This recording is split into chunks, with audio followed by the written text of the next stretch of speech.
మనం వెళదాం. అందరూ కూడా మీ చేతిలో ఉన్న బైబిల్ను తీసుకొని మూలవాక్యముగా మనం చదువుకుంటున్నటువంటి మాట 1 యోహాను, అంతేనా? 1 యోహాను 2:24. 1 యోహాను 2:24 మూలవాక్యముగా మనం తీసుకుని చదువుకొని ప్రభు పరిశుద్ధ నామాన్ని ఘనపరచుటకు సాగిపోదాం. అందరం కూడా చూసినట్లయితే మూలవాక్యం 1 యోహాను 2:24. అమ్మాయి మైక్ సౌండ్ రావట్లేదు, చూడండి బాబు. దేవునికి స్తోత్రం కలుగును గాక. అయితే మీరు మొదటి నుండి దేనిని వింటిరో అది మీలో నిలువనీయుడి. మీరు మొదట నుండి వినినది మీలో నిలిచిన ఎడల మీరు కూడా కుమారుని అందును తండ్రి అందును నిలుస్తారు. ఏ వాక్యం అయితే మీలో నిలుస్తుందో ఆ వాక్యము మీలో నిలిస్తే, అంటే ఆ వాక్యము గనుక మీలో ఫలిస్తే మీరు తండ్రి అందును కుమారుని అందు ఐక్యము గలవారవుతారు, అంటే నిలిచి ఉంటారు అని దేవుని లేఖనం తెలుస్తుంది. ఇప్పుడు మీరందరూ గుర్తుపెట్టుకోవలసినటువంటి ప్రాముఖ్యమైన విషయం ఏంటంటే, మీరు తండ్రి యందు కుమారుని యందు నిలవాలి. నిలుస్తున్నారా లేదా చూసుకోవాలి. తండ్రి యందు కుమారుని యందు నిలవాలి. తండ్రి యందు కుమారుని యందు మీరు నిలిస్తే దేవునితో మీరు ఐక్యము కలిగిన వారు అవుతారు. దేవునితో మీరు సహవాసము చేసిన వారు అవుతారు. హానోకు దేవునితో నడిచాడు, దేవునితో సహవాసము చేశాడు. ఎలా చేశాడంటే వాక్యం అతనిలో నిలిచింది, దేవుని మాటలు అతనిలో నిలిచాయి. కాబట్టి 65 సంవత్సరాలప్పుడు హానోకు మారు మనస్సు పొందాడు. హానోకు మారు మనస్సు పొంది దేవునితో నడుచుట హానోకు ప్రారంభించాడు. ఈరోజు వాక్యం మీలో నిలవాలి. వాక్యం మీలో నిలిస్తేనే మీరు తండ్రి అందును కుమారుని అందును ఏకమై ఉంటారు, అంటే సహవాసము కలిగిన వారై ఉంటారు. తండ్రితోనూ కుమారునితోనూ పరిశుద్ధాత్మతోనూ మీకేముంటుంది? సహవాసం అనేది ఉంటుంది. కాబట్టి ఈ సహవాసం, దేవునితో మీరు సహవాసము చేయాలి. దేవుడు మీతో మాట్లాడాలి, దేవునితో మీరు మాట్లాడాలి, దేవునితో మీరు నడవాలి, దేవునితో మీ విశ్వాసమును మీ శ్వాస యాత్రను మీరు కొనసాగిస్తూ ఉండాలి. అంటే దేవునితో మీరు ఏం చేయాలి? సహవాసము చేయాలి. సహవాసము చేయాలంటే ఏం జరగాలి చెప్పండి? వాక్యము మీలో నిలవాలి. ఈ ఫ్యాన్స్ బంద్ చేయండి. వాక్యము మీలో నిలవాలి. సహవాసము, దేవునితో మీకు సహవాసం కలగాలి అనంటే వాక్యము మీలో నిలవాలి. వాక్యము మీలో నిలిస్తేనే మీరు ఏమవుతారు? సహవాసము కలిగిన వారవుతారు. ఎవరితోనూ? తండ్రితోనూ కుమారునితోనూ ఏమి కలిగిన వారవుతారు? సహవాసము కలిగిన వారవుతారు. కాబట్టి ఈరోజు దేవుని బిడ్డలకు తప్పనిసరిగా ఏముండాలంటే దేవునితో ఏముండాలి? సహవాసం అనేది ఉండాలి. దేవుని పిల్లలందరూ కూడా దేవునితో ఏమి చేయాలి? సహవాసము చేయాలి. కాబట్టి యేసు ప్రభువు ఆ యోహాను సువార్తలో చెబుతున్నటువంటి కొన్ని మాటలు మనతో పరిశుద్ధ యేసు ప్రభువు మాట్లాడుతూ ఉంటాడు. యోహాను సువార్త 17వ అధ్యాయమును యేసు ప్రభువు ప్రార్థన చేస్తున్నటువంటి విషయమును మీరు చూడండి. యోహాను సువార్త 17వ అధ్యాయము మరి చూడండి 21వ వచనం. తండ్రి నాయందు నీవును నీయందు నేనును ఉన్నలాగున వారును మన యందు ఏకమై ఉండవలెనని వారి కొరకు మాత్రమే నేను ప్రార్థించుట లేదు గాని వారి వాక్యం వలన నా యందు విశ్వాసముంచు వారందరూ ఏకమై ఉండవలెనని వారి కొరకు ప్రార్థించుచున్నాను. ఈ మాట మీరు బాగా ధ్యానము చేయవలసినటువంటి మాట. యేసు ప్రభు ఏ విధంగా తండ్రితో ఉన్నాడో, తండ్రి ఏ విధంగా యేసు ప్రభుతో ఉన్నాడో, యేసు ప్రభు శిష్యులు కూడా ఎవరితో ఉండాలి? తండ్రితో, కుమారునితో. శిష్యులు ఏమై ఉండాలి? సహవాసము గలవారై ఉండాలి. ఈ 12 మంది శిష్యులు మాత్రమే కాదు, వాక్యము విని అంగీకరించిన ప్రతి వారు కూడా ఎవరితో సహవాసం కలిగి ఉండాలి? తండ్రితోనూ కుమారునితోనూ సహవాసము కలిగి ఉండాలి.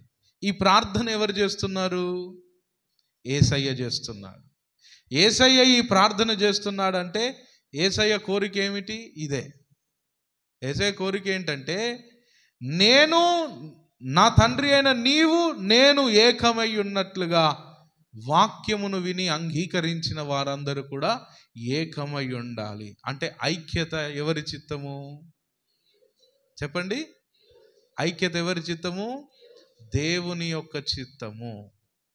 చాలామంది ఈ రోజుల్లో చాలా ప్రశ్నలు వేస్తూ ఉంటారు. ఐక్యత మరి ఐక్యత చాలామంది ప్రశ్నిస్తూ ఉంటారు. ఐక్యత అవసరమా? ఐక్యత ఎందుకు? ఐక్యత దేని కొరకు? మరో ఇంకో విషయం, చాలామంది అడుగుతారు, దేవుని చిత్తం ఏంటయ్యా? అయ్యా దేవుని చిత్తం ఏమిటి? మాకు తెలుపండి, దేవుని చిత్తం ఏమిటి? నేను ఫ్రిడ్జ్ కొనుక్కోవడం దేవుని చిత్తమా కాదా? నేను బీరువా కొనుక్కోవడం దేవుని చిత్తమా కాదా? నేను కబోర్డు పెట్టించుకోవడం దేవుని చిత్తమా కాదా? దేవునికి నీకు డబ్బులు ఉంటే చిత్తం అయినట్టే. హల్లెలూయా, హల్లెలూయా. అది కాదండి. దేవుని చిత్తము ఈ లోక సంబంధమైనటువంటి ఆస్తులను సంపాదించుకోవడానికి కాదు. దేవుని యొక్క చిత్తము ఈ లోక సంబంధమైనటువంటి కార్యములను చేయుట కొరకు కాదు. దేవుని చిత్తము, దేవుని చిత్తం అనగా దేవునితో నీవు సహవాసము చేయాలని దేవుడే ఆశపడుతున్నాడు. దేవుడు ఆశపడుతున్నాడు. అందుకే మరొక దగ్గర ఏమని రాయబడి ఉంది? లోబడనొల్లని ప్రజల వైపు దినమెల్ల నా చేతులను చాచుచున్నాను. మీరు లోబడటం లేదు, ఐక్యతలోనికి రావటం లేదు. దేవునితో పాటు కలిసి ఉండుట కొరకు వీరు తమ్మును తాము సమర్పించుకొనలేకపోవచ్చున్నారు. కాబట్టి వీరెవరండి? లోబడనొల్లని ప్రజలు. ఈరోజు ఈ వాక్యం వింటున్న బిడ్డలు లోబడతారని అనుకుంటున్నాను. నిజమేనండి? నిజమేనా? అందరూ మెత్తబడ్డట్టున్నారు. చలికి మెత్తబడ్డారా ఏంటి? హల్లెలూయా. మనకి ఏదొచ్చినా బాధే, ఎండొచ్చినా బాధే, చల్లగున్న బాధే, చలి పెట్టిన బాధే, ఏ వచ్చినా దేనికి ఆటంకం కాదు, కానీ ప్రార్థనకు మాత్రం ఆటంకం. అయ్యగారు ఇలా వర్షం పడేటట్టుందండి, అందుకే మేము ప్రార్థనకు రాలేకపోతున్నాం. వర్షం పడేటట్టున్నదని మార్కెట్ వెళ్ళకుండా ఆగినావు ఎప్పుడైనా? మార్కెట్ పోతావు, వర్షంలో కూడా పోతావు. పనికి పోవడం ఆపేసావా? ఈరోజు ఎన్టీపీసీ ఉద్యోగానికి వెళ్ళకుంటున్నారా అండి వర్షం పడుతుందని? బ్యాంకు ఉద్యోగస్తులు బ్యాంకుకు వెళ్ళకుంటున్నారా అండి? లేబర్స్ ఉద్యోగానికి పనికి వెళ్ళకుంటున్నారా అండి? తప్పకుండా వెళుతారు. వర్షానికి మరి పనికి సంబంధము లేదు, ఆరాధనకు వర్షానికి కూడా సంబంధము లేదు. వర్షం వచ్చినా పర్వాలేదు. భక్తుడు ఒక పాట రాశాడు కదా, ఎండవానాలనియు జడిసి ఎంతకాలం మూలకుంటావు, ఈరోజైనా మార్పు చెందు అని ప్రార్థించారు. కాబట్టి ఆదివారం రాగానే మొత్తం మెత్తబడిపోయి కృంగిపోయి ఇండ్లలో ఉండి ఆవలింతలు తీసుకుంటా, ఇంకా మొహం గడక్కుంటా ఉన్నవారికి ఒక దండం.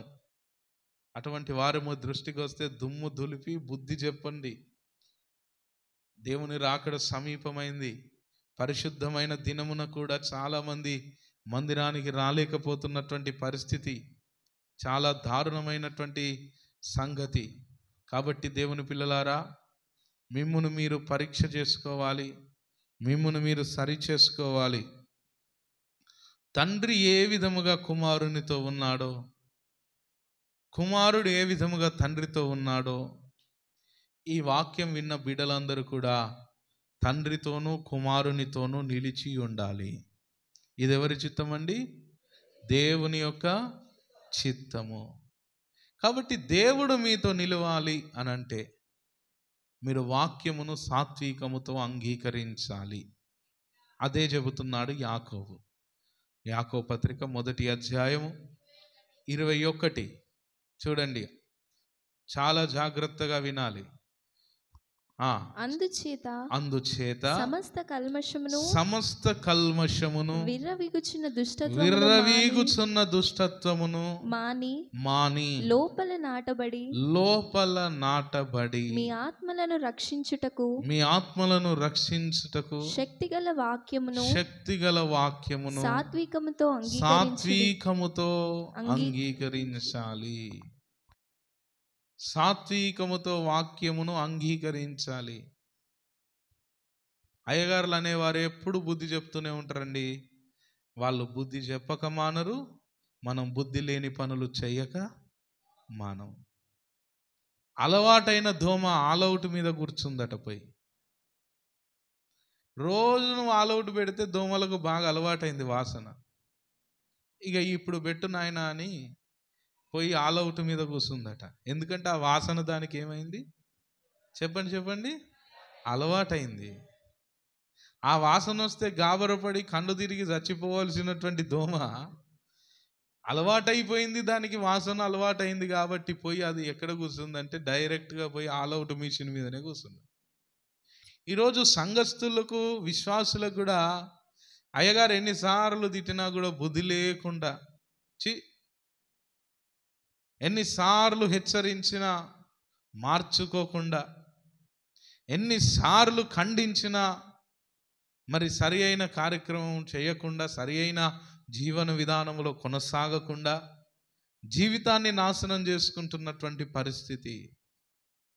సాత్వికముతో వాక్యమును అంగీకరించుట, పరిశుద్ధాత్ముని స్వరమునకు సంఘము లోబడుట అనేది జరగాలి.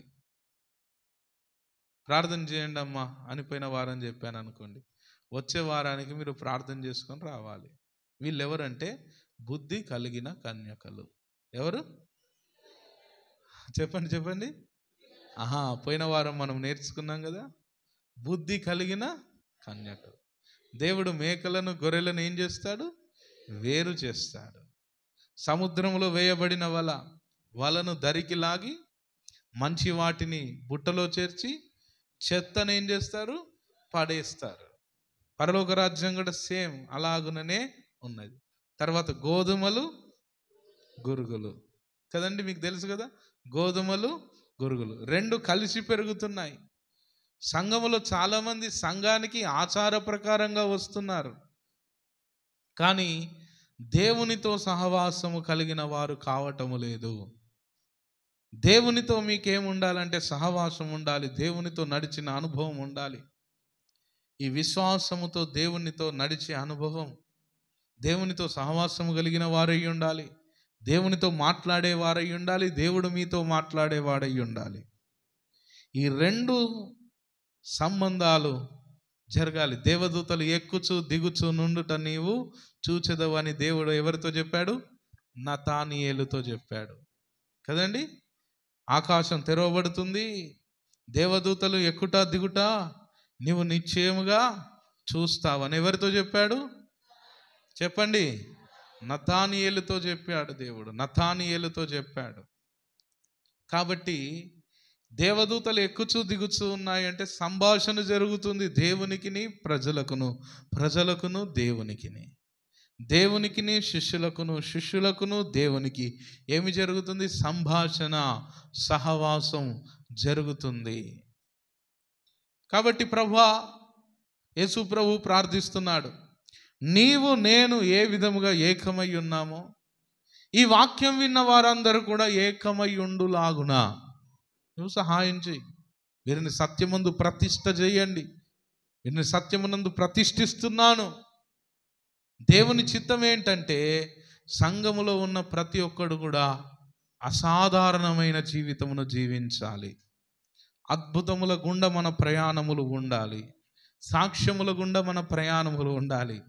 దేవుడు చేసే మేలులు, దేవుడు చేసే ఉపకారములను అనుభవిస్తూ మనము నడుచుకోవాలి.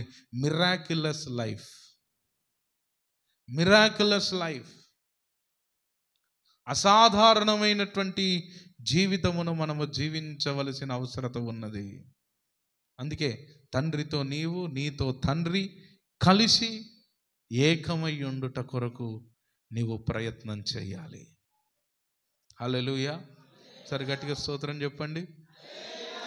ఒకవేళ ఏకమై ఉంటే ఏం జరుగుతుందంటే, పౌలు భక్తుడు ఆ యొక్క పట్టణంలోనికి అడుగుపెట్టి నడుస్తున్నప్పుడు సాతానుడు ఏం చెప్తున్నాడు?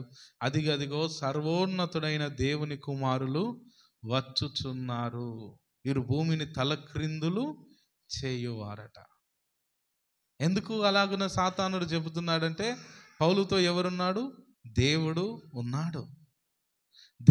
దేవుడు పౌలుతో ఉన్నాడు కాబట్టి పౌలును గురించి సాతానుడు సాక్ష్యం ఇస్తున్నాడు. అదిగో సర్వోన్నతుడైన దేవుని కుమారులు వచ్చుచున్నారు, వీరు భూమిని ఏం చేస్తారు? తలక్రిందులు చేయవారు. ఈరోజు సంఘముతో కూడా ఎవరు ఉండాలండి? దేవుడు ఉండాలి. దేవుడు ఉంటే నీ జీవితం ఆనందముగా సాగుతుంది. హల్లెలూయా. ఒక పాట ఉంటుంది, పాడుకుందామండి. ప్రియుని సన్నిధానములోన ఆనందమానందమే, మాటల్లో చెప్పలేనిది ప్రియుని సహవాసమే. పాడతారా? పాడరా? వచ్చారాదా పాట? నేర్చుకోండి. ప్రియుని సన్నిధానములోన ఆనందమానందమే, మాటల్లో చెప్పలేనిది ప్రియుని సహవాసమే. అంతా కోల్పోయినా సమృద్ధి అనుభవమే, రేపన్న దినమందున గనుడున్నాడని ధైర్యమే. అంతా కోల్పోయినా సమృద్ధి అనుభవమే, ముందున్న దినమందున గనుడున్నాడని ధైర్యమే. ఆనందమే యేసుతో జీవితం, ఆనందమే యేసుతో జీవితం. ప్రియుని సన్నిధానంలో ఏంటి? ఆనందమే. హల్లెలూయా, హల్లెలూయా. అర్థమవుతుందండి? వాక్యం అర్థమవుతుందా? ప్రియుని సన్నిధానములో ఏముంది? ఆనందం. ప్రియుని సన్నిధానములో ఆనందం ఉంది.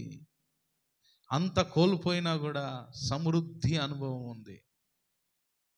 తండ్రితో మీరు ఐక్యము గలవారైతే, తండ్రితో మీరు నిలిచి ఉంటే చాలా అద్భుతంగా మీ జీవితం ఉంటుంది. శిలువ మీద కూడా యేసు ప్రభువు సమాధానముతోనే ఉన్నాడు. శిలువ మీద ఎంత వేదనలను యేసు ప్రభువు భరించిన, మరి అతడు ఆ యొక్క వేదనను భరించి సంతోషముగానే, తండ్రి నీ చేతికి నా ఆత్మను అప్పగించుకుంటున్నాను అని చెప్పాడు. ఎన్ని శ్రమలు, ఎన్ని ఇబ్బందికరమైన పరిస్థితులు, కరువులు, కష్టములు మీకు వచ్చినప్పటికీ మీరు ఒకవేళ తండ్రితోనూ కుమారునితోనూ సహవాసము గలవారైతే వాటన్నింటి నుండి మీకు ఏమొస్తుంది? జయం వస్తుంది. హెబ్రీ పత్రికలో విశ్వాసుల గుంపు చూసే అద్భుతాలను మీరు చూడండి. హెబ్రీ పత్రికలో విశ్వాసుల యొక్క గుంపు ఎన్ని అద్భుతాలను చూస్తుందో మీరు చూడండి. విశ్వాసుల యొక్క గుంపు 11వ అధ్యాయంలో చూడండి ఎంత అద్భుతము ఉంటుంది. చూడండి 11 విశ్వాసమును బట్టి 11 హెబ్రీ 11:11. విశ్వాసమును బట్టి ఆ, షారాయు వాగ్దానము చేసిన వాడు నమ్మదగిన వాడని ఎంచుకొనెను గనుక తాను వయస్సు గతించినదైనను గర్భము ధరించుటకు ఏం పొందింది? శక్తి పొందింది. ఎందుకంటే వారు దేవునితో ఐక్యము కలిగిన వారు కాబట్టి. ఆమేన్, హల్లెలూయా. ఆ తర్వాత మరికొన్ని విషయాలను కూడా మీరు అక్కడ చూడండి. ఆ హానోకు విషయం మనకు కనబడుతుంది. హానోకు విషయమును కనబడుతుంది. నోవహు చూడండి 7వ వచనములో, విశ్వాసమును బట్టి నోవహు అది వరకు చూడని సంగతులను గూర్చి దేవుని చేత హెచ్చరించబడి భయభక్తులు గలవాడై తన ఇంటి వారి రక్షణ కొరకు ఒక ఓడను సిద్ధము చేసెను. నోవహు కూడా దేవునితో ఏమి కలిగి ఉన్నాడు? సహవాసము కలిగి ఉన్నాడు. కాబట్టి నోవహుతో దేవుడు మాట్లాడినప్పుడు నోవహు భయభక్తులు గలవాడై ఉన్నాడు. దేవుడు నోవహుతో మాట్లాడినప్పుడు నోవహు భయభక్తులు కలిగిన వాడి వలె ఉన్నాడు. పిల్లారా, నోవహుతో కూడా ఎవరు మాట్లాడుతున్నారు? చెప్పండి అమ్మా. దేవుడు ఎందుకు అంటే నోవహులో ఏమి నిలిచి ఉంది? దేవుని యొక్క వాక్యము నిలిచి ఉంది. వాక్యము నిలిచి ఉంది కాబట్టి ఇప్పుడు నోవహు ఎవరితో ఏకమై ఉన్నాడు? తండ్రితోను, చెప్పండి, కుమారునితోను. అంటే దేవత్వం యొక్క సర్వ పరిపూర్ణత మన యందు నివసించాలి. అందుకే సంఘము యందు అది నివసించాలి అని చెప్తున్నాడు. కాబట్టి మీకు ఎవరితో సహవాసం ఉండాలి? దేవునితో సహవాసం ఉండాలి. దేవునితో మీరు ఐక్యము గలవారవ్వాలి. దేవునితో మీరు ఐక్యము గలవారవితే మీ జీవితాలు అద్భుతముగా మలచబడతాయి, మార్చబడతాయి. ఇతరులకు సాక్షులుగా మీరు ఉంటారండి. మీరు కృంగిపోయి ఉండాల్సిన అవసరం లేదండి. చాలామందికి ఈ రోజుల్లో చాలా రకములైనటువంటి డిప్రెషన్స్, కృంగుదల, దిగులు, భయము చాలా ఉన్నాయి. కృంగిపోవలసిన అవసరం లేదు మీకు. మీరు దేవునితో చక్కగా ఐక్యమైన సహవాసము గనక కలిగి ఉన్నట్లయితే మీరు కృంగిపోరు ఎప్పుడు కూడా. మీ ద్వారా దేవుడు ఈ రాజ్యంలో, ఈ భూమి మీద గొప్ప కార్యాలు ప్రభు జరిగిస్తాడు. ఏమండి, విలియం కేరీ గారు ఉన్నారు. భక్తుడైన విలియం కేరీ ఇంగ్లాండ్ దేశం నుంచి ఇక్కడి దాకా వచ్చి పరిచర్యను మొదలుపెట్టి ఎన్నోసార్లు మరి అతడు దెబ్బతిన్నాడు. ఎన్నోసార్లు అతడు గాయపరచబడ్డాడు, కృంగిపోయాడు. బైబిల్ రాద్దామని 3 సార్లు ప్రయత్నిస్తే మరి అందులో చాలాసార్లు బైబిల్ కాల్చివేయబడినటువంటి పరిస్థితి. అయినా అతడు కృంగిపోకుండా బైబిల్ని తర్జుమా చేసి రాశాడు. పిల్లలు చనిపోయారు. ఎన్నో ఆటంకాలు వచ్చినప్పటికీ ఆ విలియం కేరీలో, అయ్యా నీలో ఏంటి ధైర్యం? నీకు ఇన్ని ఆటుపోటులు వచ్చినా, ఇన్ని శ్రమలు వచ్చినా నువ్వెందుకు సమాధానంగా శాంతిగానే ఉన్నావు అని అంటే, ఈ విలియం కేరీ చెప్పిన సాక్ష్యం ఏంటంటే, దేవుడు నాతో ఉన్నాడు.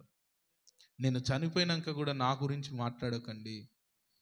సర్వోన్నతుడైన ఆ మహిమ కలిగిన దేవుడైన ఈ మట్టి పురుగునైనా నన్ను సృజించిన ఆ దేవుని గురించే మీరు మాట్లాడండి అని చెప్పిన ఒక అద్భుతమైన విశ్వాస యోధుడు విలియం కేరీ. ఆ విలియం కేరీ దేవుడు ఈరోజు మరణించాడా? ఆ నోవహుతో మాట్లాడిన దేవుడు ఈరోజు మరణించాడా? అబ్రహాముతో మాట్లాడిన దేవుడు ఈరోజు మరణించాడా?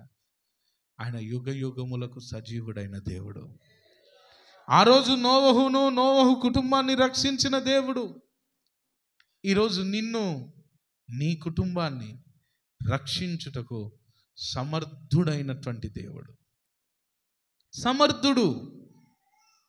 నోవహుతో మాట్లాడి, నోవహును దర్శించి, నోవహును ఆ మహాప్రళయము నుండి దేవుడు తప్పించినట్టుగానే ఓడలో నోవహును పోషించి ఆ భయానకమైన వర్షములో దేవుడు నోవహును కాపాడినట్టుగానే నీ జీవితమును కూడా కాపాడుతాడు.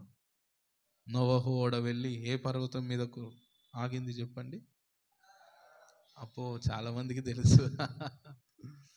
అరారత్ పర్వతంలో ఎట్లా ఎక్కిందో మీ ఓడలు కూడా సియోను మీద ఆగిపోతాయి, అంటే పరలోకానికి చేర్చబడతాయి.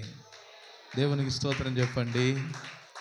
మీ ఓడను దేవుడు ఎక్కడికి చేరుస్తాడు? సియోనుకు. హల్లెలూయా. అందుకే ఒక పాట ఉంటుంది, సియోనుకే నా ఓడ పయనం ఆగదు ఏ చోట, సియోనుకే నా ఓడ పయనం ఆగదు ఏ చోట, విశ్వాసముతోనే ఆరంభించి తిని ఈ యాత్రను, విశ్వాసముతోనే ఆరంభించి తిని ఈ యాత్రను, నీ కోరిన ఆరేవుకే నీ కోరిన నడిపించును నా యేసయ్యా, నడిపించును నా యేసయ్యా,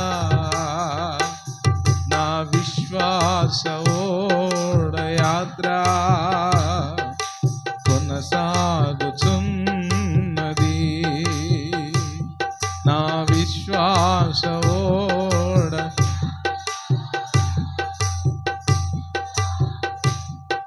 నది కొనసాగించే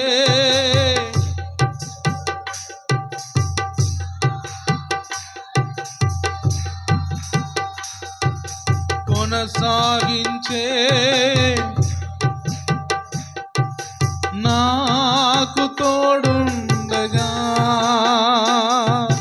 తుఫానులైన పెనుగాలులైన, తుఫానులైన పెనుగాలులైన ఆపలేవు నా యాత్రను, ఆపలేవు నా యాత్రను, నా విశ్వాస ఓడ యాత్ర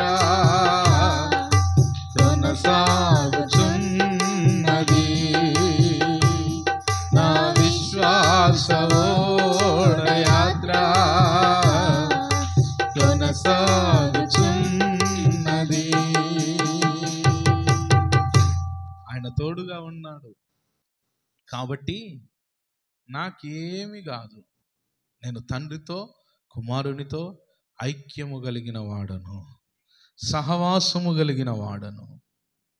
ఐక్యము కలిగిన వాడిని ఎవ్వడేమీ చేయలేడు, ఎందుకంటే దేవుడు వానికి తోడుగా ఉన్నాడు కాబట్టి. అందుకే ఈ హెబ్రీయులకు రాసిన పత్రికలో 11:34 చూడండి, 33 చూడండి, వారు విశ్వాసము ద్వారా చూడండి, వారు విశ్వాసము ద్వారా రాజ్యములను జయించారు, నీతి కార్యములను జరిగించిరి, వాగ్దానములను పొందిరి, సింహముల నోళ్లను మూసిరి, అగ్ని బలమును చల్లార్చిరి, ఖడ్గధారను తప్పించుకొనిరి, బలహీనులుగా ఉండి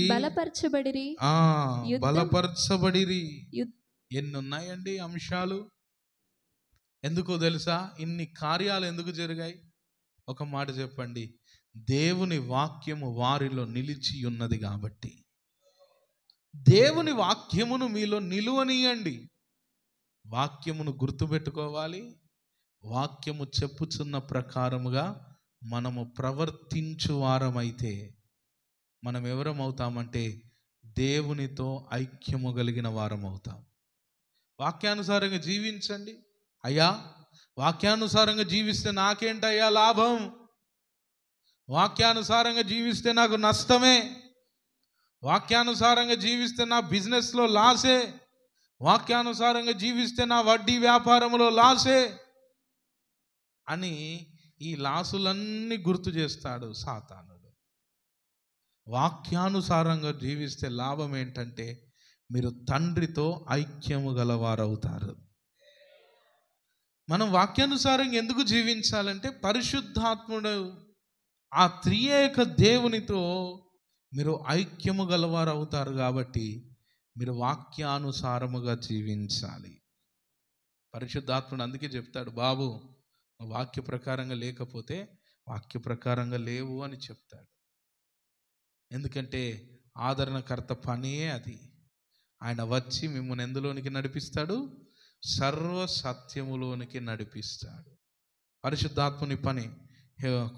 యోహాను సువార్త అందరు కూడా తీయండి. యోహాను సువార్త 8వ అధ్యాయం, యోహాను సువార్త 14వ అధ్యాయం 26 చూడండి. 14:26 చూడండి.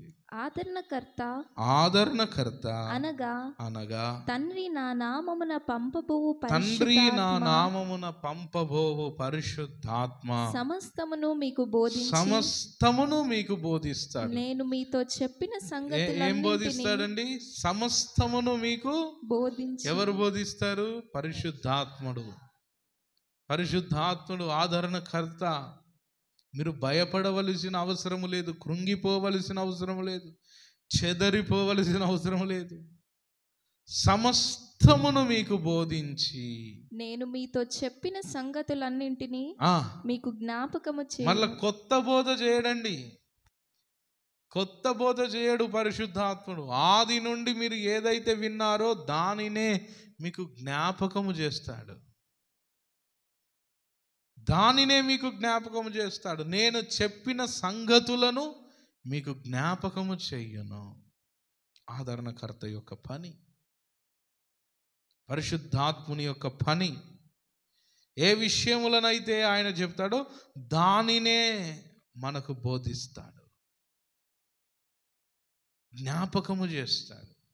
నా సంగతులనే మీకు జ్ఞాపకము చేస్తాడు. పరిశుద్ధాత్ముని పని. అలా దేవుడు మీకు జ్ఞాపకం చేస్తాడు. ప్రతి ఆదివారమున దేవుడు వాక్యమును బోధించిన తర్వాత మీరు ఇండ్లలోనికి వెళ్ళినప్పుడు మీరు ఇంకా మూర్ఖమైన ప్రవర్తన కలిగిన వారైతే, బాబు నువ్వు లంచం తీసుకునేవాడివైతే లంచం తీసుకోకు అని గుర్తు చేసేది ఎవరండి? చెప్పండి. అలాంటి తలంపులు వస్తే దేవుడే మాట్లాడిండు అనుకోండి, నువ్వు భ్రమపడుతున్నావు అనుకోకండి, దేవుడే మాట్లాడతాడు. సత్విషయములను ఎవరు మాట్లాడతారు? దేవుడే మాట్లాడతారు. దేవుడే గుర్తు చేస్తాడు. బాబు నీ త్రోవ తప్పు, అమ్మాయి నీ త్రోవ తప్పు, బాబు నీ త్రోవ తప్పు అంటే ఊకో అని పరిశుద్ధాత్మను మీరు ఆర్పకూడదు. బైబిల్లో ఉందా లేదా అన్నమాట? ఆత్మను మీరు చెప్పండి ఆర్పకుడి. పరిశుద్ధాత్మ దేవుడు మీతో మాట్లాడుతున్నప్పుడు మీరు ఆర్పద్దు. దేవుడు ఏదైనా చెప్పినప్పుడు మీ మనస్సాక్షిని దేవుడు గద్దించినప్పుడు దాన్ని మీరు ఆపివేయకూడదు, దానికి విధేయులవ్వాలి. దేవుడు సంఘములో ఏదైనా విషయం చెప్తే చాలామంది అట్లాగే బీరుపై చూస్తారు, కానీ ఈ మాట నా కొరకే దేవుడు చెబుతున్నాడు, నా నిమిత్తమే దేవుడు మాట్లాడుతున్నాడు అని అనుకోరండి. అవునండి, కానీ ఎప్పుడు అనుకుంటారు తెలుసా? మీకు నిజంగా మరణం మీ ముందటికి వచ్చినప్పుడు, అరే ఫలానా దేవుడు 3-4 వారాల నుంచి ఇదే మాట్లాడుతున్నాడు, నేను వింటలేను, ఇప్పుడు చచ్చిపోతున్నాను అని అనుకుంటావు. మరణం ఎప్పుడు వస్తుందో తెలియదు. మరణం వచ్చే ముందు నీకు అంత కనువిప్పు జరుగుతుంది తెలుసు. నువ్వు చేసిన పనికి మాలిన పనులు, నీ కాలమును నువ్వు ఎలా దుర్వినియోగపరుచుకున్నావో, నువ్వు ఏ విధంగా నీ జీవితాన్ని వ్యర్థం చేసుకున్నావో అన్నీ నీ కళ్ళ ముందరికి వస్తాయి. కొందరిని అడగండి, మీరు ఆఖరి మరణము దాకా వెళ్ళి వచ్చినోని అడగండి, మరణం దాకా వెళ్ళి వచ్చినోని అడగండి, ఎలాగునో చెప్తాడు. కిస్మత్తులో బ్రతికిన భయ్ అంటాడు, ఏదో లక్కుల బతికిన అని చెప్తాడు. ఎందుకంటే వాడికి అన్నీ తెలుసు. మీరు చూడండి, కోపిష్టులు దుర్మార్గంగా హత్యలు చేసి జైల్లోనికి వెళ్తారు చూడండి, 2 సంవత్సరాల్లో ఘోర మార్పు వస్తుందండి. నేను హైదరాబాద్లో వెళ్ళానండి, చెంచల్గూడ జైలు. అక్కడ చూశాను, పెద్ద పెద్ద హత్యలు చేసిన వారు. చెంచల్గూడ జైలు పక్కకే ఒక బంకు కనబడుతుంది.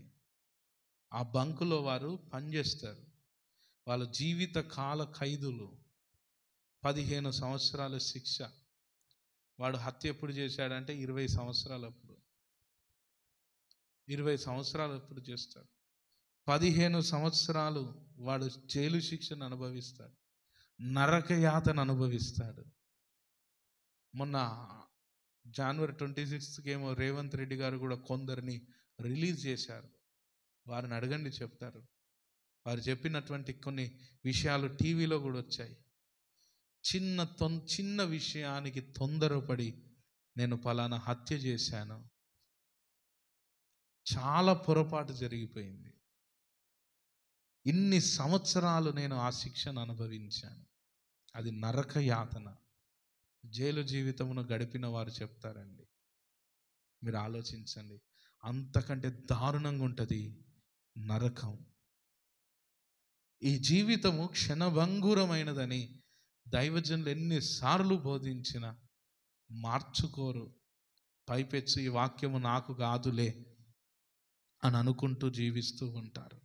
ఇకనైనా మీలో దేవునితో సహవాసం మొదలవ్వాలి. దేవునితో మీరు నడుచుట అనేది ప్రారంభం అవ్వాలి. ఒక మంచి సాక్ష్యము, మంచి జీవితము, వాక్యానుసారమైన ప్రవర్తన, పరిశుద్ధాత్మ అభిషేకం అనేటువంటి సుగుణాలను మీరు సంపాదించుకోవాలి. చాలామంది చాలా రకాలుగా ఈ లోకంలో వ్యంగ్యముగా మాట్లాడేవారు ఉంటారు, మూర్ఖంగా ప్రవర్తించేవారు ఉంటారు. అందుకే మూర్ఖులకు వక్ర జనం మధ్య మీరు అనింద్యులుగా ఉండండి, మీరు జ్యోతులుగా ఉండండి, మీరు వెలిగించబడండి. బుద్ధి లేని కన్యకల వలె ఉండకండి, బుద్ధి కలిగిన వారి వలె ఉండండి.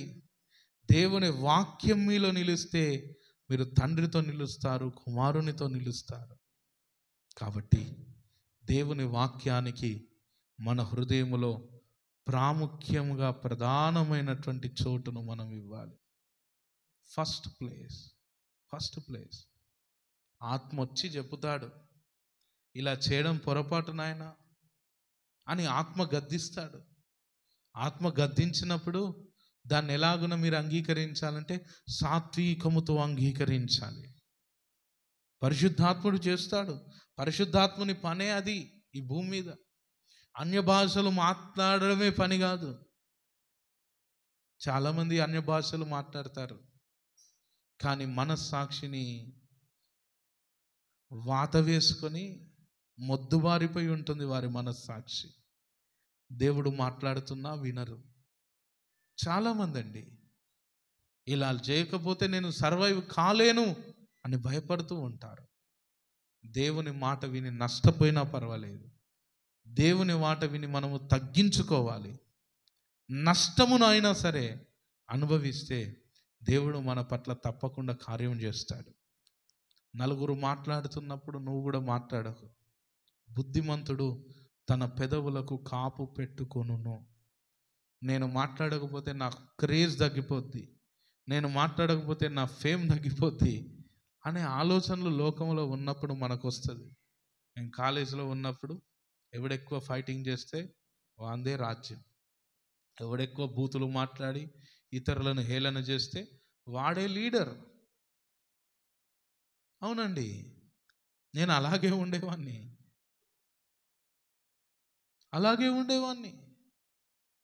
కానీ దేవుడిని మారు మనస్సు వచ్చిన తర్వాత అన్నీ తగ్గించుకుంటే లోకము నన్ను కామెంట్ చేయడం మొదలుపెట్టింది. అప్పటిదాకా నన్ను చూసి భయపడేటోడు కూడా ఇప్పుడు మన మీద జోకులేస్తూ ఉంటాడు. అవునండి, ఆ తర్వాత అనుకున్నాను, పర్వాలేదులే, జోకులేసినా పర్వాలేదులే అని అనుకున్నాం. క్రేజ్ తగ్గింది కావచ్చు అక్కడ, కానీ దేవునితో సహవాసం అయితే నూరంతలుగా పెరిగింది. ఆ కాలములలోనే నేను పరిశుద్ధాత్మను పొందుకొని దేవునితో సహవాసం చేయడం ప్రారంభించి దేవుడు నాతో మాట్లాడడం మొదలుపెట్టి దేవుని దర్శనమును పొందుట కొరకు దేవుని నన్ను ఈ విధముగా మార్చి ఈరోజు మీ ముందర ఇలాగ నన్ను నిలవబెట్టాడు. దేవునికి మహిమ కలుగును గాక. కొన్ని విషయాల్లో మనం ఇలాగున నేను డిసిప్లిన్గా ఉంటే, ఇలాగున నేను ఉంటే జనులు నన్ను గురించి ఏమంటారో ఏమనుకుంటారో అని చాలామంది బాధపడతారు. ఈ రోజుల్లో చాలామంది క్రైస్తవులం అని చెప్పుకోవడానికి కూడా భయపడుతున్నారు. ఎందుకంటే నువ్వు చెప్పుకుంటే వాళ్ళే అంటారు, నువ్వు వాక్య ప్రకారంగా ఉన్నావా, మీ దేవుడు ఇదే నా నీకు చెప్పింది, మీ దేవుడు ఇలాగనే చేయమన్నాడు, మీ దేవుడు ఇలాగనా గొడవలు పెట్టుకోమని చెప్పిండా అని అంటారు. కాబట్టి మేమెవరమో చెప్పమని నోరు మూసుకొని ఉండే వాళ్ళు ఉన్నారు. బిడ్డలారా, ఎంత చెప్పుకుంటే అంత జాగ్రత్తగా మనం ఉంటాం. మీ స్నేహితులు అంటారు, అరే నువ్వు తాగవా అంటాడు. నేను తాగనరా, ఎందుకంటే నేను క్రైస్తవుని, నేను దేవుని నమ్ముకున్నారా అంటే వాడిని మీద జోకులు వేస్తాడు. కాసి తాగి తాగి చెడిపోతాడు. ఆ తర్వాత ప్రార్థన చేయించుకోవడానికి నీ దగ్గరికే వస్తాడు. కొందరు జీవితాలు కూలగొట్టు నాశనం చేసుకున్నవారు నా స్నేహితులే నన్ను ప్రార్థన సహాయం అడిగారు. బిడలారా, ఎప్పుడైనా సత్యమే వజయతే అన్నట్టుగా దేవుని దగ్గర ఉన్నటువంటి క్రమమే నిజమైన క్రమం, సర్వ సత్యం అదే. పెద్ద పెద్ద మర్డరర్, పెద్ద పెద్ద హత్యలు చేసిన రౌడీలు మీరు చూడండి, కొన్ని ఈ రోజుల్లో ఫోన్లో అందుబాటులో ఉన్నాయి.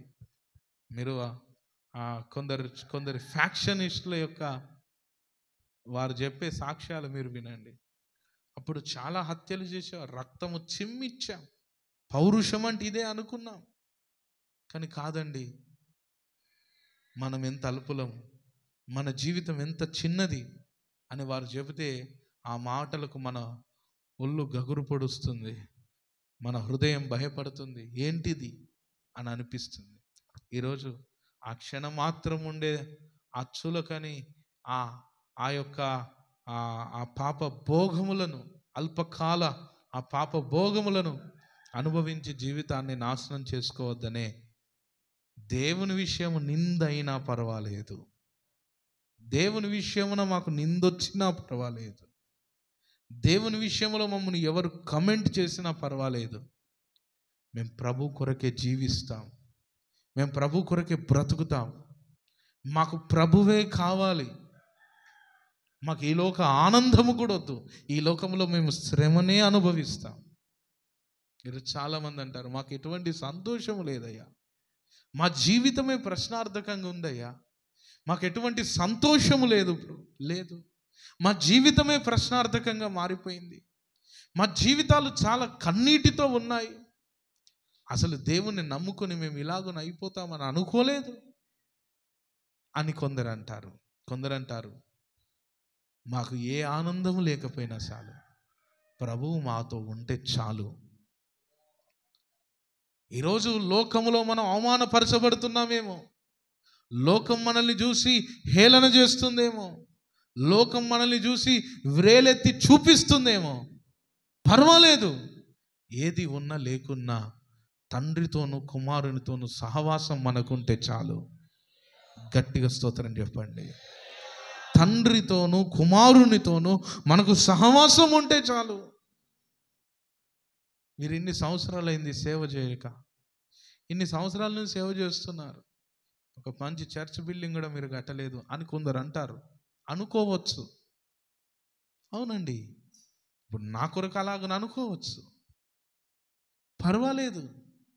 బిల్డింగ్ ఉన్నా లేకున్నా, సెటిల్డ్ లైఫ్ ఉన్నా లేకున్నా, దిగంబరులమైన ఎలాగున్నా మాకు ఒక ధైర్యం ఒకటి ఉందంటే, తండ్రితో నేను, నాతో తండ్రి ఉన్నాము అన్న ధైర్యం మాకుంది. చప్పుడు కొట్టి దేవుని నామాన్ని ఘనపడతాం. మనకు కావాల్సింది ఇది. మనం కార్లు కొనుక్కోవాలి, మనం బ్లెస్ అవ్వాలి, మనం ఇల్లు కట్టుకోవాలి, మనము కొండలు కట్టుకోవాలి, కోటలు కట్టుకోవాలి, మిద్దెలు కట్టుకోవాలి అన్నది కాదు. తండ్రితో నీకు సహవాసం ఉన్నదా లేదా?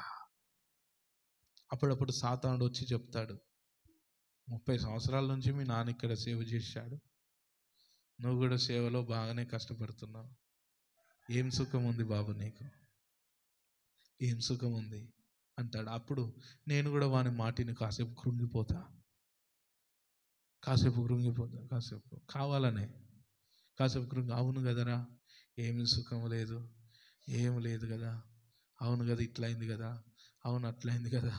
ఎంత వాక్యం చెప్పినా విశ్వాసులే నమ్మరు, విశ్వాసులే మనమే తిరుగుబాటు చేస్తారు, విశ్వాసులే నమ్మినోడే మోసం చేస్తాడు. అసలు మనం ఏంది, ఈ కథ అంతా ఏంది, చక్కగా ఏడు కనవై బ్రతుకుత అయిపోద్ది కదా, ఎందుకురా సన్ని, ఎందుకురా ప్రార్థి అని సాతాడు ఎన్నో చెప్తాడు.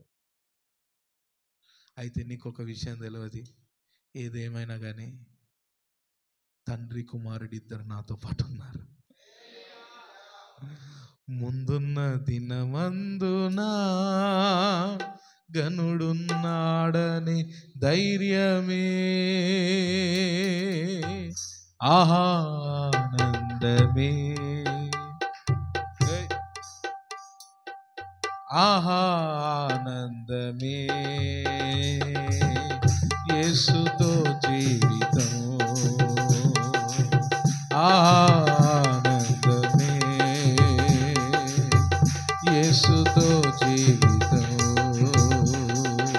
ఏవేవో చేసిన, ఎందెందో తిరిగిన, ప్రయత్నాలే ముగిసిన, ఫలితమే శూన్యమై మారిన, ఏవేవో చేసిన, ఎందెందో తిరిగిన, ప్రయత్నాలే ముగిసిన, ఫలితమే శూన్యమై మారిన, మాట సెలవిచ్చిన తన ఉద్దేశం స్థిరపరచెను, ప్రమాణము చేసెను తన కార్యాన్ని జరిగించెను. చెప్పాలందరూ, మాట సెలవిచ్చిన తన ఉద్దేశం నెరవేర్చెను, ప్రమాణము చేసెను తన కార్యాన్ని జరిగించెను, ఆనందమే, యేసుతో జీవితం. చెప్పాలి అందరు కూడా, ఆనందమే, యేసుతో జీవితం. హల్లెలూయా. మా నాన్నగారి ఫ్రెండ్స్ మంచి మంచి బిజినెస్ మ్యాన్లు ఉన్నారు, హెల్త్ డిపార్ట్మెంట్లో ఉన్న వాళ్ళు ఉన్నారు, చాలా మంది ఉన్నారు. అందరూ బాగున్నారు, అందరూ బాగున్నారు, అందరూ బాగున్నారు. కానీ మనమే ఇట్లన్నా. సాతాను చెప్తాడు, అవునరా, నిజమే కదా, నిజమే కదా, అవును కదా, సాతానా, అవును నువ్వే కరెక్టురా, నువ్వే మంచోడివిరా అనా. ఒక్క చూపు చూస్తే వాడు నా కళ్ళ ముందు మాడిపోతాడు. మా నాన్నగారు చచ్చిపోయినాక ఒక రోజు వచ్చాడు. చాలా అద్భుతమైన విషయం. మనలో ఎప్పుడైతే కృంగుదల వస్తుందో అప్పుడే రైట్ టైం, సాతానునికి రైట్ టైం. ఓ రోజు వచ్చాడు సాతాను, వచ్చి వెకిలి నవ్వుతున్నాడు. అసలు ఆ దృశ్యము చూసి నాకు ఇప్పటికి కూడా వాని మీద బాగా పగనే ఉన్నది. వెకిలి నవ్వుతున్నాడు నన్ను చూసుకుంటూ, వెకిలి వెకిలి వెకిలి నవ్వుతున్నాడు. నేనేమో కలవర పడుతున్నాను. ఎట్లా బిత్తిరోడు అవుతాడో చూడండి, బిత్తిరి మన భాషలో అలాగ అవుతున్నాను. వాడు వెకిలి నవ్వుతున్నాడు. అప్పుడు చాలా కన్నీటితో ఉన్నా, దన్నుమని లేచిన భయం అవుతుంది. ఏంది సాతానుడు ఇలాగ చేస్తున్నాడు అనేసరికి నా ఫోన్ రింగ్ అవుతుంది. ఎవరు ఫోన్ చేస్తున్నారంటే అప్పుడే కలబడింది. కాసేపటికి నా ఫోన్ అలా రింగ్ అవుతుంది. ఎవరు అని ఫోన్ చూస్తే హ్యారీ గోమ్సే గారు ఫోన్ చేశాడు. ఫోన్ చేసి నాకు ఇప్పుడే గుర్తొచ్చావని చెప్పాడు. సరే అయ్యగారు ప్రార్థన చేస్తున్నాడు. ప్రార్థన చేశాడు. అయ్యగారు ప్రార్థన చేశాడు. అప్పుడు అర్థమైంది, ఓహో మనం భయపడుతున్నామని ఎవరికి తెలుసు? మన దేవునికి తెలుసు. ఈ దేవుడే ఆ అయ్యగారులను పంపిస్తాడు. హల్లెలూయా. మనం కలవరపడితే దైవజనులకు ఫోన్ చేస్తారు. మనం కలవరపడితే దైవజనులు మనల్ని బలపరుస్తారు. మనం కృంగిపోతే మనల్ని ఆదరించుటకు పరిశుద్ధాత్మ దేవుడు అయ్యగారులను పంపిస్తాడు. గుర్తుపెట్టుకోవాలి. అప్పుడు ఓకే అనుకున్నా. ఇప్పటికి కూడా వాని మీద బాగానే ఫ్యాక్షనిజం ఉన్నది. ఎవరి మీద అంటే వాని మీదే. ఆ తర్వాత దేవుని పరిచర్లో వెళ్తున్నప్పుడు కొన్ని దినాలకు ఒక 3 నెలల్లో ఎవరికో బ్యాప్టిజం ఇచ్చి ఏదో చేశాను. బ్యాప్టిజం కార్యక్రమం జరిగిన తర్వాత వాడే వచ్చి అమ్మగారితో లెంపలు వేసుకొని చెప్తున్నాడు, ఒకడు పోయాడని సంతోషపడితే ఇంకొకడు తయారవుతున్నాడేంది అని వాడు గిలగిలగిల కొట్టుకుంటూ జుట్టంతా పీక్కుంటూ ఏడుస్తున్నట్టుగా అమ్మగారు తన దర్శనంలో చూశాడు. అంతేనా అమ్మగారు? వాడు పోయాడు, ఇంకొకడు తయారయ్యాడు అని చెప్తున్నాను. మాట సెలవిచ్చిన తన ఉద్దేశం స్థిరపరచెను, ప్రమాణము చేసెను, తన కార్యాన్ని జరిగించెను. మాట సెలవిచ్చిన తన ఉద్దేశం స్థిరపరచెను, ప్రమాణము చేసెను, తన కార్యాన్ని జరిగించెను. ఆనందమే యేసుతో జీవితము, ఆనందమే యేసుతో జీవితము. ఆమేన్. దేవునితో ఉంటే, వాక్యం మీలో నిలిస్తే దేవుడు మీతో ఉంటాడు. దేవుడు మీతో ఉంటే ఎన్ని కష్టాలు వచ్చినా, ఎన్ని ఇబ్బందులు వచ్చినా, మనకు బిల్డింగులు ఉండకపోవచ్చు, కోటలు ఉండకపోవచ్చు, మిద్దెలు ఉండకపోవచ్చు, కారులు ఉండకపోవచ్చు, సమృద్ధిగా ధనం ఉండకపోవచ్చు, తండ్రి కుమారుడు మనతో ఏకమై ఉంటారు. అవునండి. అందుకోసమే ఇక్కడ ఒక విశ్వాస వీరుల లిస్ట్ మనకు కనబడుతుంది. చూడండి, హెబ్రీయులకు రాసిన పత్రికలో ఆ కిందికి చదువు అమ్మాయి. ఇంతకుముందు చదివావు కదా, ఆ కిందికి చదువు. హెబ్రీ 11:36. ఇక్కడ ఒక డిఫరెంట్ డిపార్ట్మెంట్ కనబడుతుంది.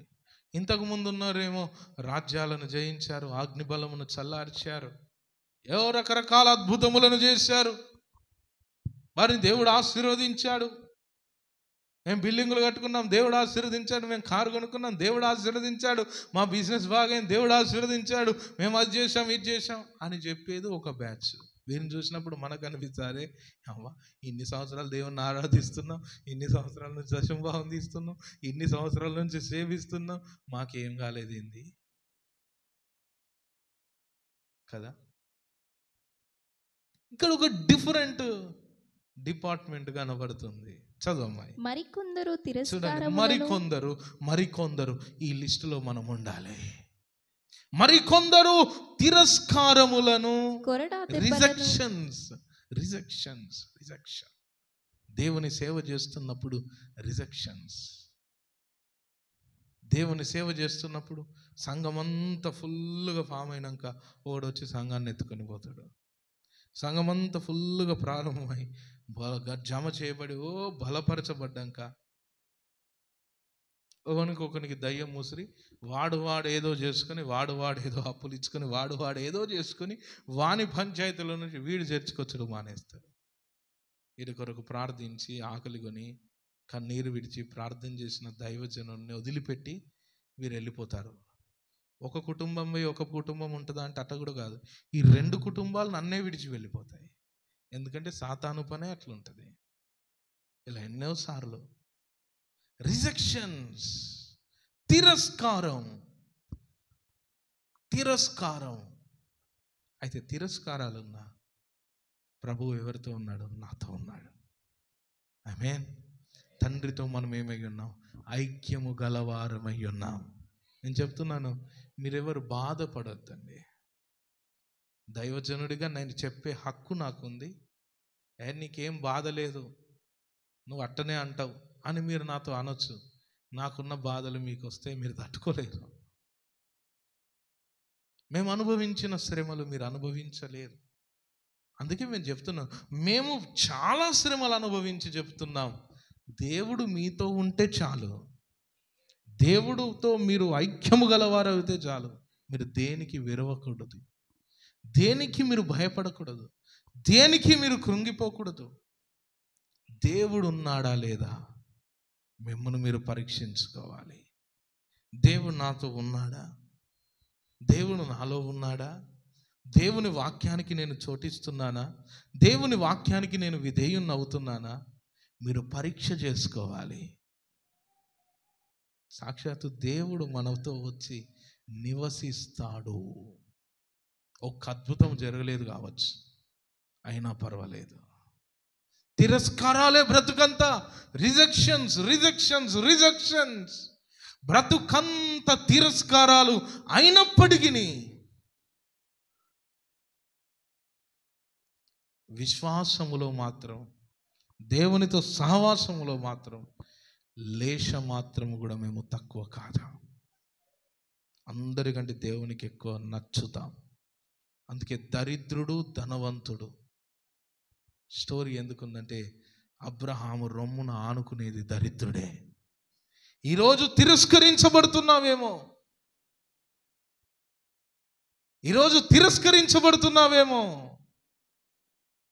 భయపడకూడదు. చూడండి, మరికొందరు తిరస్కారములను, కొరడా దెబ్బలను, మరి బంధకములను, ఖైదును అనుభవించిరి. చూడండి, ఖైదీని కూడా అనుభవించారు. జైల్లో ఉన్నారు.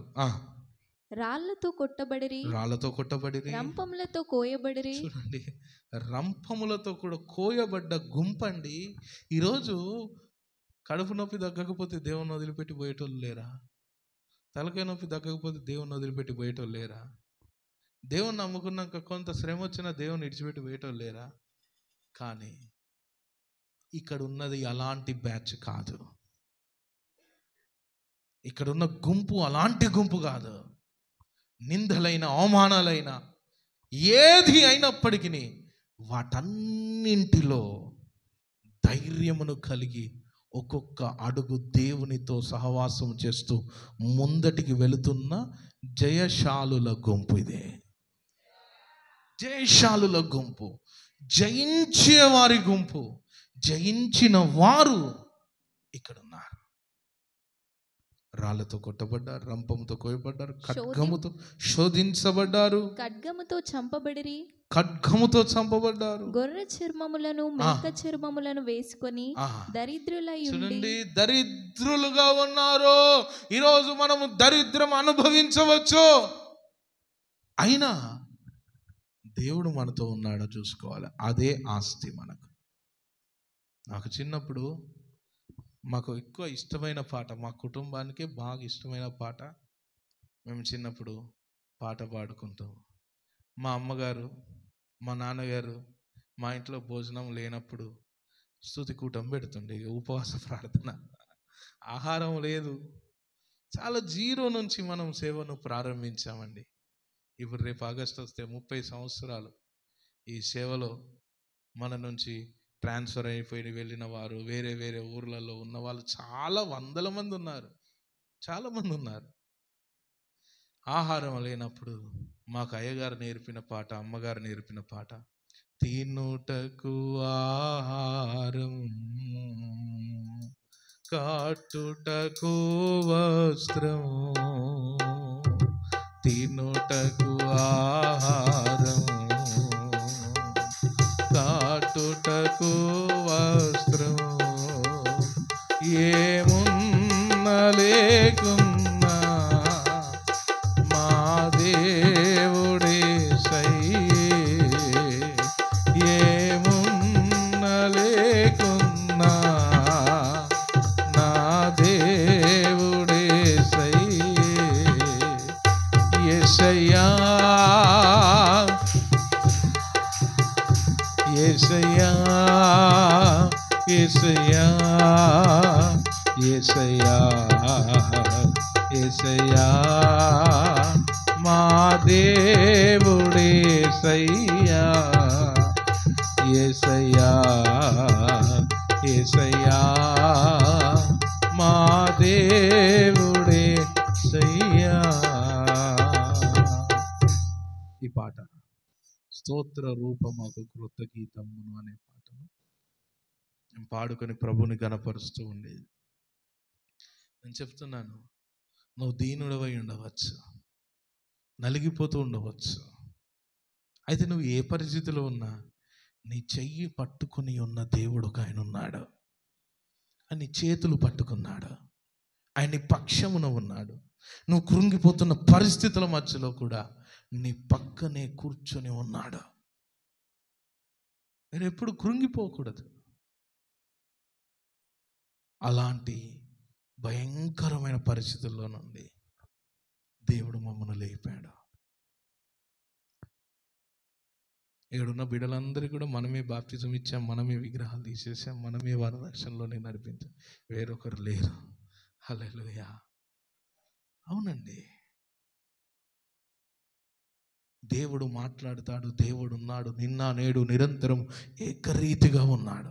ఆ రోజు అబ్రహాముతో మాట్లాడాడు, నోవహుతో మాట్లాడాడు, మీతో ఈరోజు మీతో కూడా ఆయన మాట్లాడుటకు సజీవుడు. కాబట్టి దేవుని వాక్యానికి మీరు లోబడండి, మార్చుకోవలసినవి మార్చేసుకోండి, తగ్గించుకునే కాడ తగ్గించుకోండి, తప్పు దిద్దుకోండి, పరిశుద్ధాత్మకు చోటు ఇవ్వండి, ఆత్మ పూర్ణులై ఉండండి. ప్రభువును పోగొట్టుకోకండి. దావీదు చెప్పిన మాట, పాపము చేసిన తర్వాత దావీదు, దేవా ఏదైనా నువ్వు తీసుకో, నీ ఆత్మను నా యొద్ద నుండి తీసివేయకని ప్రార్థించినటువంటి ప్రార్థన 51వ కీర్తన మీరు చూడండి, 11వ వచనం. నీ సన్నిధిలో నుండి నన్ను త్రోసివేయకము, నీ సన్నిధిలో నుండి నన్ను త్రోసివేయకండి, నీ పరిశుద్ధాత్మను నా యొద్ద నుండి తీసివేయకము, నా యొద్ద నుండి తీసేయకు. ప్రభువా, నేను ఏదైనా పాడు పనులు చేశానేమో, నన్ను క్షమించు, నా సరిదిద్దుకుంటాను ప్రభువా, నా జీవితమును సరిదిద్దుకుంటాను, నీ వాక్య ప్రకారంగా జీవిస్తాను, నీ వాక్యం మాలో నిలిచేటట్టుగా మేము బ్రతుకుతామయ్యా, నన్నైతే త్రోసివేయకయ్యా, నీ పరిశుద్ధాత్మను నా యొద్ద నుండి తీసివేయకండి అయ్యా. ఒక అంగలార్పు ప్రార్థన, అతని హృదయ అంతరంగములో నుండి చేస్తున్న ప్రార్థన. ప్రభా, నీ ఆత్మ నా యొద్ద నుండి తీసేయక, నా నుంచి నువ్వు దూరం అవ్వకు, నీ మాటలు దూరం చేయకు.